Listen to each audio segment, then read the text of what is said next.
Irmãos, bom dia. Em vista do que tem acontecido, né, que tem trazido às vezes certa preocupação, eu tenho notado para alguns cristãos que nos mandam mensagens, etc. Eu gostaria que a gente fizesse uma meditação das coisas que vão acontecer, o que devem acontecer, no arrebatamento da igreja, de acordo com a visão do apóstolo Paulo em Romanos, capítulo 13. E que lá é voltado para essa área, a conduta do cristão nesses últimos dias, né? Então, vamos orar primeiro, logo após nós vamos estar meditando um pouquinho na palavra de Deus, desta segunda-feira, e também depois na quarta, e terminar o estudo na sexta-feira, se o Senhor assim o permitir. Feche seus olhos, por favor. Vamos orar. Senhor, em nome de Jesus, nós queremos pedir a graça do Senhor sobre nós. Senhor, pedir sabedoria, unção. Meu Deus, nos ensine na Tua palavra, Senhor. Mostra-nos a verdade da palavra do Senhor, em nome de Jesus. Amém. Então,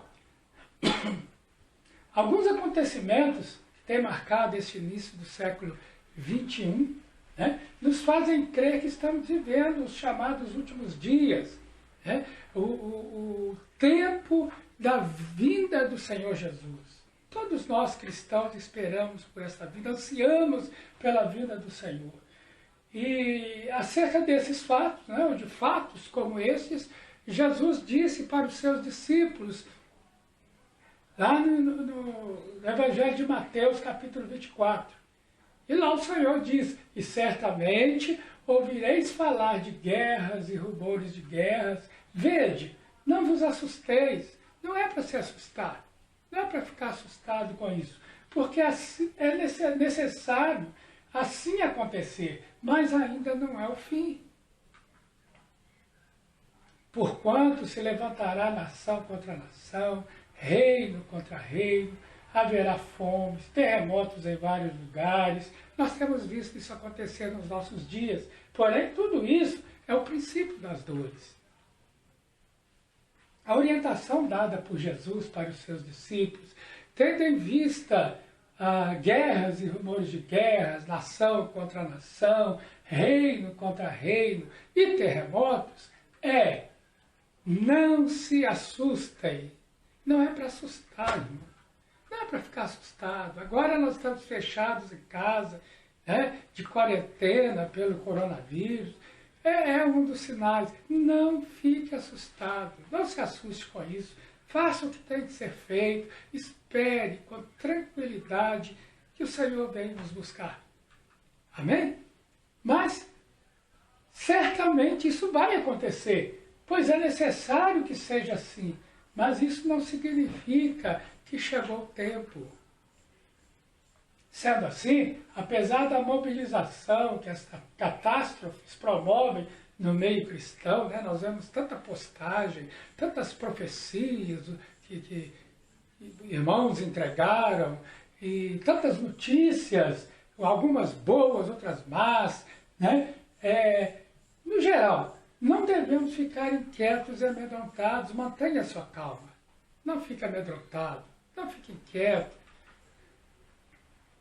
O contexto de Mateus 24 e a história humana mostram que esses são sinais que antecedem a volta de Jesus, né, e que têm estado presentes ao longo do tempo, desde a ascensão do Senhor, ou seja, são comuns aos últimos 2000 anos.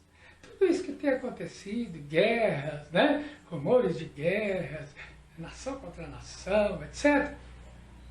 Tudo isso vem acontecendo ao longo da história mundial, nesses 2000 anos que passamos. A volta de Jesus, então, marcará o início do fim da história, desde o Éden, e o início de uma nova vida. A vinda de Jesus agora e o arrebatamento da igreja é para marcar isso, o fim da história, ou seja, o início do fim da história, porque nós sabemos que ainda após o arrebatamento da igreja, muitas coisas vão acontecer, né? Então, mas o início de uma nova vida para aqueles que amam a Jesus. Quanto ao tempo disso, Jesus diz que ele mesmo desconhece o dia e a hora, estando esse conhecimento restrito a Deus Pai. Só Deus sabe esse dia.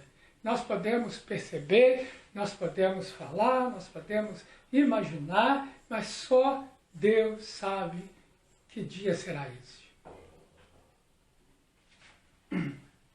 Marcos, capítulo 13, versículos 32 e 33, o Senhor Jesus diz: mas a respeito daquele dia ou da hora, ninguém sabe, nem os anjos no céu, nem o Filho, senão o Pai.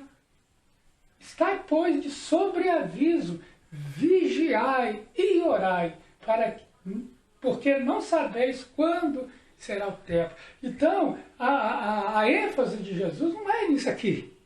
Porque os apóstolos estavam preocupados com o tempo, mas a ênfase dele foi isso aqui, ó, vigiai, estai de sobreaviso, vigiai e orai. Porque vocês não sabem quando vai ser. Né?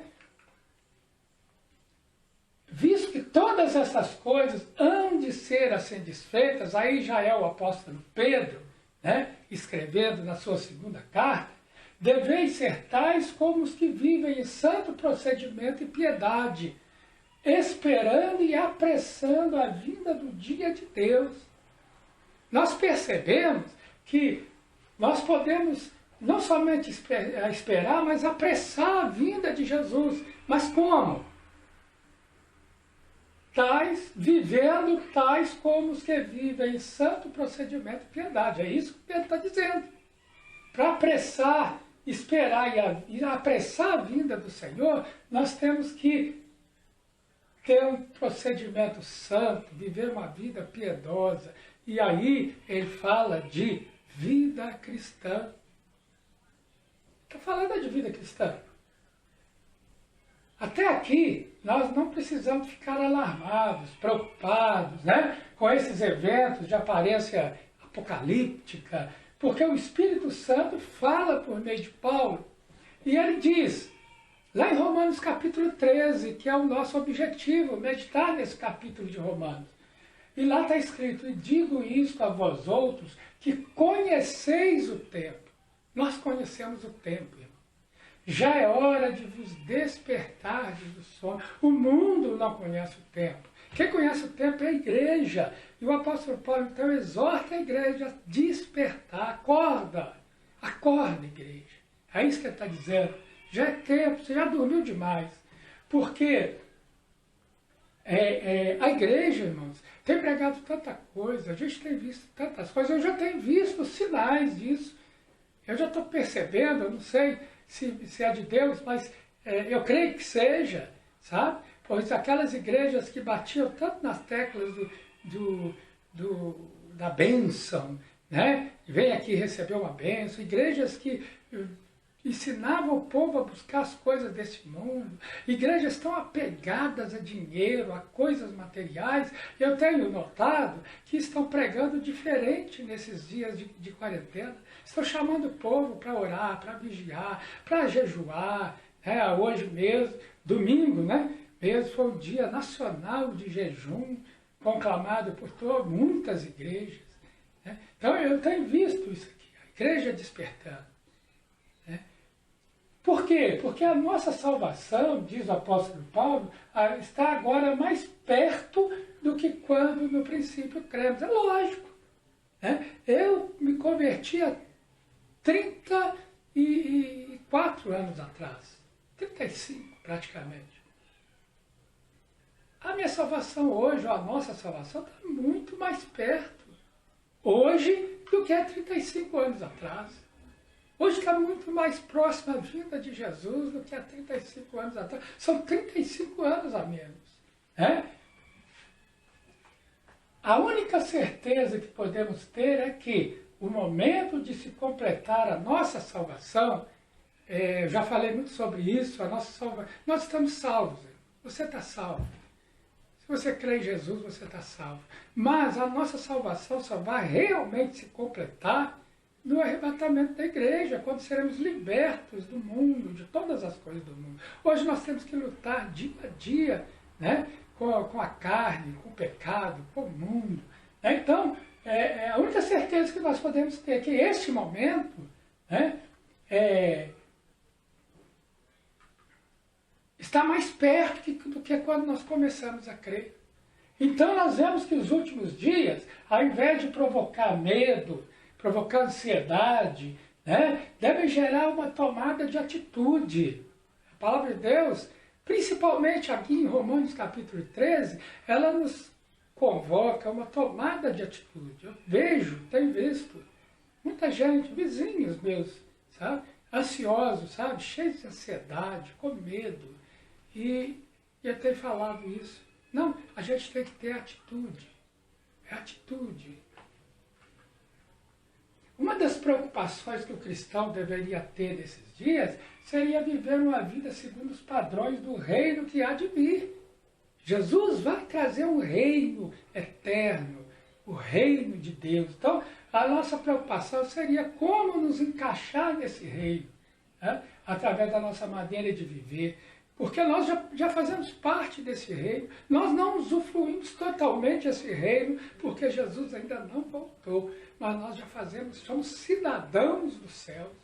Então, nós, como cidadãos, nós precisamos viver de acordo com as leis do país hoje em que nós somos cidadãos. Né? E como ele será encontrado, nós precisamos preocupar com isso. Como nós seremos encontrados quando Jesus voltar?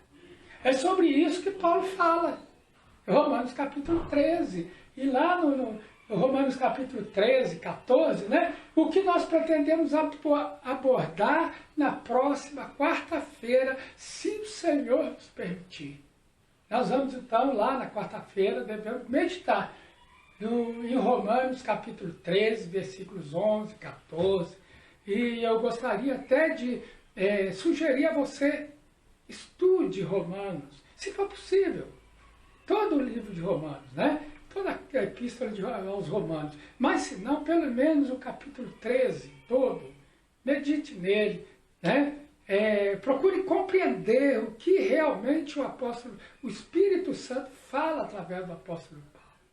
E na quarta-feira, se o Senhor nos permitir, nós estaremos então meditando nesses capítulos, especialmente nesses versículos, entre o versículo 11 e o versículo 14, se o Senhor permitir que façamos isso. Amém? Que você seja abençoado, que você tenha a bênção do Senhor com você, que você fique tranquilo, fique sem ansiedade, que você possa usufruir desses momentos, né, com a sua família, no seu lar, na sua casa, possa buscar mais o Senhor, possa colocar em dia a sua vida, meditar na sua vida. Isso, eu creio que o Senhor nos concedeu esse tempo, sabe? Com esses acontecimentos, Deus está falando ao mundo, é verdade, está falando ao mundo, para que o mundo se arrependa, mas está falando com a igreja de um modo especial, para que nos voltemos para o Senhor. A igreja, durante esses séculos todos, e principalmente nesses últimos anos, a igreja está muito solta. A igreja está, os cristãos estão soltos demais, fazem o que dá na cabeça, ainda dizem que estão fazendo de acordo com a vontade do Senhor. Então, eu creio que Deus nos colocou agora dentro de casa, quietos, parados, sabe? Mesmo aqueles que estão saindo, estão trabalhando, para a gente meditar, para a gente ver o que Deus está falando, para nos voltarmos para o Senhor, sabe? Para buscarmos o Senhor, como está acontecendo hoje, jejum, oração, meditação na palavra de Deus. Amém, meu irmão? Que o Senhor te abençoe, em nome de Jesus.